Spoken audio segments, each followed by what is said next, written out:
What's going on, y'all? Machiavelli Mills TV. I hit the like button and hit the subscribe button. Listen, I know I've been gone for a while. I haven't been making no videos. This weekend, I got a lot of fire coming y'all way because a lot of craziness has happened this past week. But I promise y'all, I'm going to be here to report on it all and give my assessment of all these situations. Guaranteed, and not that Charles Barkley guarantee where it don't happen. He promised something and it don't happen. I'm going to deliver. Signed, sealed, and deliver. But anyway, y'all, last night, I'm at work. Y'all know I worked that night shift, right? And I hear Drake's Nokia for the first time. I hadn't heard the song for real. Like, I only heard like little bits and pieces. I heard the actual song. I do not like that song, y'all. I don't. However, that Cheerios by Drake, that's fire. That joint fire. That's tough. I don't know how it got left off for All the Dogs because I heard it's a throwaway from for All the Dogs. I don't know how they got left off of there, that joint fire. But Nokia, no. Not at all. I'm not going to be able to do it. One of the main reasons is that song reminds me of something that Jack Harlow would make. Right? And when I was sitting thinking about that, I'm like, y'all, I'm never going to forgive y'all for making Jack Harlow be a thing in 2022. When I say be a thing, I'm talking about people was acting like he was the next big thing, like he was the second coming. And I was sitting there listening to this like, no, absolutely not. And he solidified that he was not the second coming with that uninspired ass album that he put out, Come Home, The Kids Miss You. Like, that was one of the most uninteresting albums in recent hip hop memory. Like, people were excited for it, and it was so uninteresting. And I wasn't surprised at all. But it was just like, yo, this is not... The most interesting thing about that album was the Churchill Downs, Drake's feature on Churchill Downs. That's it. Everything else, no. And it started out with that damn single he put out. That Fergie sample from Glamorous. I be on, pull up the, find me in, I can put you in first class. I thought that was the laziest. I don't know why I thought that was so lazy and boring. Like, for real. That whole flow, pull up the, I was thinking to myself when I was listening to the song, I'm about to cut off this uninspired that's rapping, you doing this boring and it's trashing. I don't want to hear it no more. I know that shit was just like, yo, I couldn't do it. I could not do it. And I remember when he first came out, because I think DJ Drama and them thought they were going to replicate the Eminem, the thing, what Dre did with Eminem, right? They thought, okay, we can pair our hip hop credibility with Jack Harlow's whiteness, and we can take it out of this realm. Because Dre paired his hip-hop credibility. Dre's credibility in hip-hop made people listen to Eminem. Because when Dre co-signed him, people said, okay, let's hear him out. Dre co-signing him. We got to listen to him. Let's hear him out. Dr. Dre is co-signing him. And then Eminem's white family, like the fact that he was white, he was able to resonate with a lot of people around the world, which helped move units. Pairing Dre's credibility with Eminem's whiteness, it helped to move units. But also, let's be for real, I'm not a Marshall Mathers fan at all. But he's 10 times more interesting than Jack Harlow has ever been. Jack Harlow is not an interesting rapper at all. Like, he on that album, he was rapping about all these girls he's sleeping with and doing all of that. I'm like, can you even pull this off? I'm not convinced. Maybe because you got some bread and you got a name. But like, I'm not convinced that you can do this on your own merits when you didn't have no money. Like, because you just don't seem like an interesting person. Like, none whatsoever. And what annoyed me even more was that he was going on these press runs at all these different hip-hop outlets and acting like he was too damn cool for school to be there. I don't like shit like that, brother. Be happy you on this stage, especially because you're not interesting. So, be happy you're on this stage for real. All that acting like you too cool to be there, like it was just like acting like he was just he was uninspired on the damn press run for his own album. Like, and he thought that being too cool for school, I think that was his Drake impersonation. Him trying to act like no, bro, no. When Drake first came out, because Drake developed into that super cool mystique much later on in his career. Early Drake is completely different than later on in his career Drake. 2018 Drake is completely different than 2009 Drake. Completely different in the way they talk, the way they walk, how they presented themselves, everything, right? Like, I can argue early in Drake's career, He was rapping much better. It's not even an argument. Definitely. He was rapping. He was going crazy at the beginning of his career as far as rapping goes. You know what I'm saying? Because he had something to prove. But I think Jack Harlow was trying to repackage, or Drama and Jack Harlow, they were trying to repackage him, trying to develop this whole stimulus package as Drake, white Drake, like 100% white Drake. Because, you know, Drake is Arnold Palmer. He's half and half. You know what I'm saying? Right? I'm laughing at my corny jokes. But anyway, he a little Arnold Palmer. What's the boy name? Jack Harlow, 100% white. And they were trying to package him up with this Drake mystique and this Drake aura. Right? Even his fake black girl loving. Like, I'm gonna be real with y'all. They gonna call this a Jack Harlow hit piece. I have no problem with the young man personally.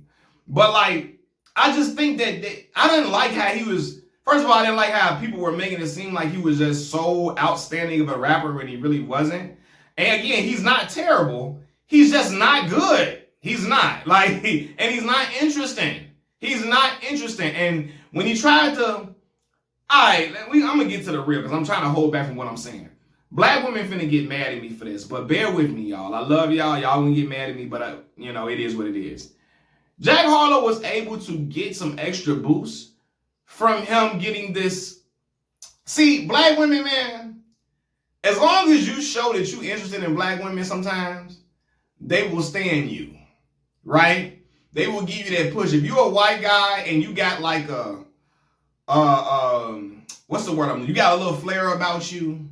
You got a flair that's not the typical white guy flair, and you show like you act like you're very interested in black women, or you give them compliments, you black women gonna be like, we stand a king, we stand a king. They gonna love you and pour into you and act like it's fire. Act like they gonna act like everything you putting out is fire a lot of times. Because they appreciate that support, right? And it's a whole reason why that happens. And I'm gonna break that down, especially with the relationship between black women and black men, as far as it's portrayed in media and on social media as well. And you know, when they see a white guy showing love for, or non-black men showing love for black women, it gets extra kudos and praise due to these gender wars that we got going on with each other and all that other bullshit. But anyway, yeah. So he was able to capitalize off of that. He gained some black women fans, and they was pouring into, like, you know, they were riding with him. Like, only people I knew that liked that glamorous song, that damn Abinion, only people I knew that really liked that song around me was like, of black people, was younger black women.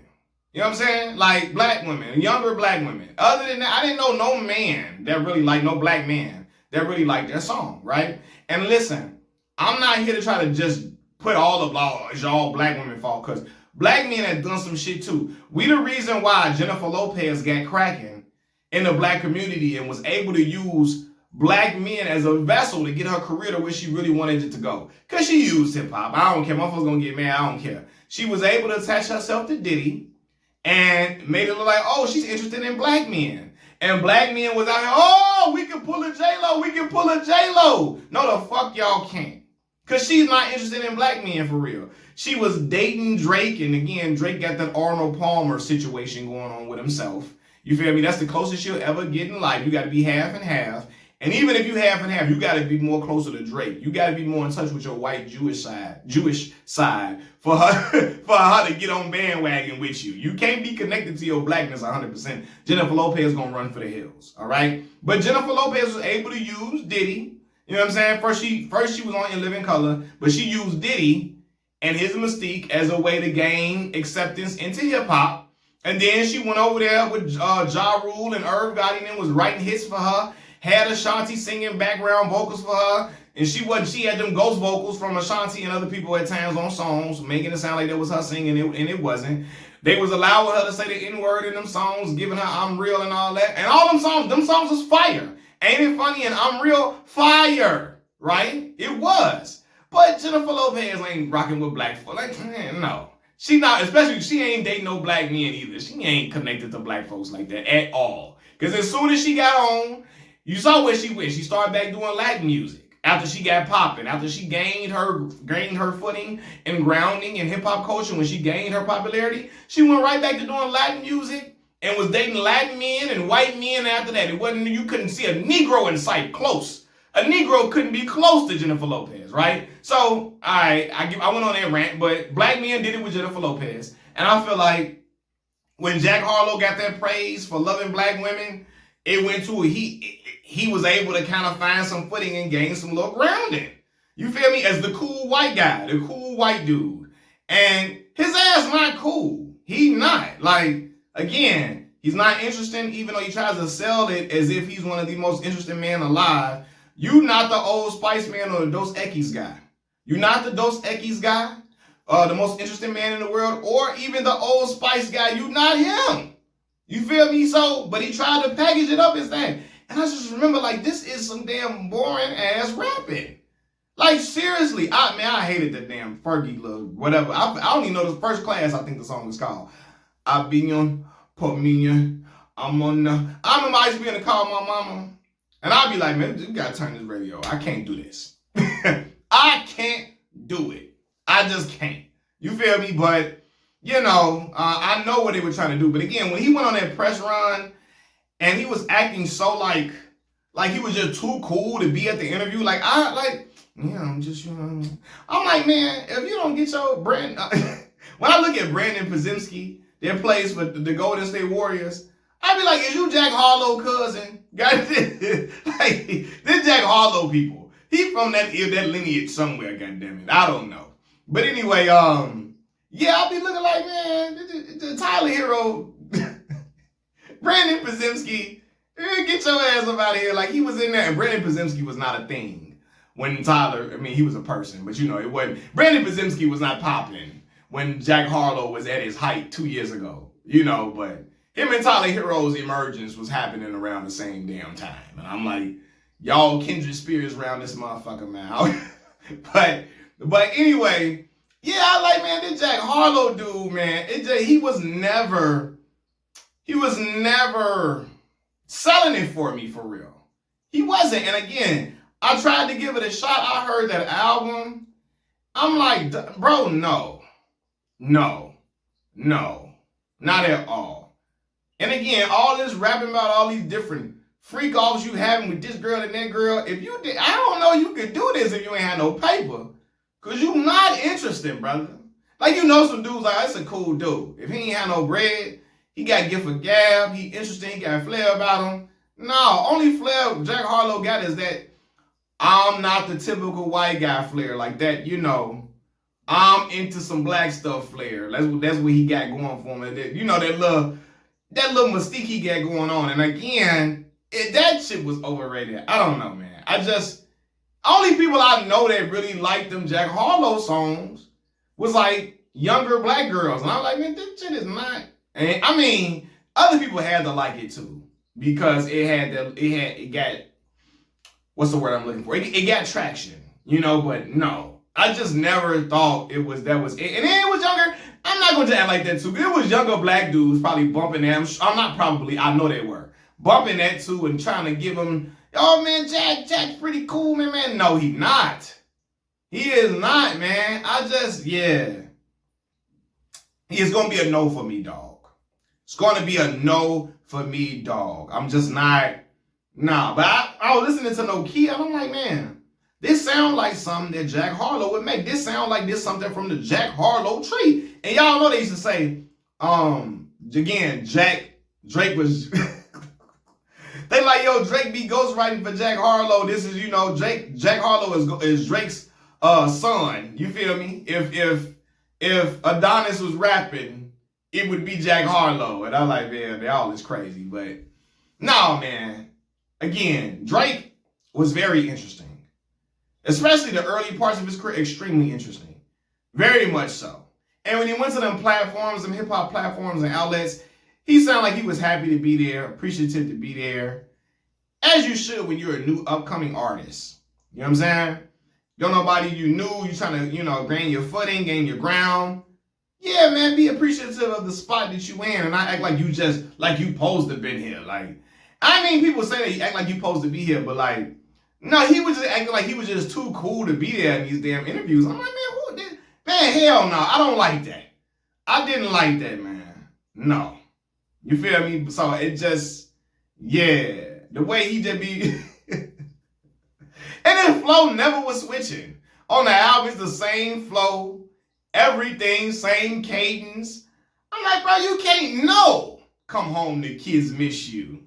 That's what the girls be saying to you, huh? Get the fuck up out of here with that shit. They don't get up out of here with that, dog. I'm sorry, y'all. I'm ranting. Machiavelli Mills TV.